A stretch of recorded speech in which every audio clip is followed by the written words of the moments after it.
யாருக்கு ஆக்கினை தீர்ப்பு என்றால் மாம்சத்துக்குரியவனுக்கு. ஆவிக்குரியவனுக்கு ஆக்கினை தீர்ப்பு இல்லை. ஆவிக்குரியவன் என்னத்தை யோசிப்பான் என்றால் ஆவிக்குரிய காரியங்களை யோசிப்பான். ஆவிக்குரியவன் என்ன யோசிப்பான்? ஆவிக்குரிய காரியங்களை யோசிப்பான். இப்போ ஒரு திருமணம் நடக்க போகுது.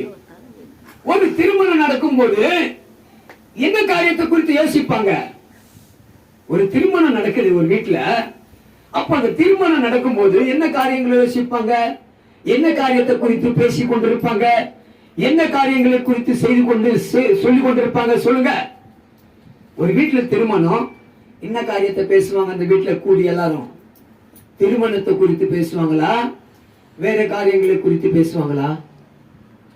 சொல்லுங்க.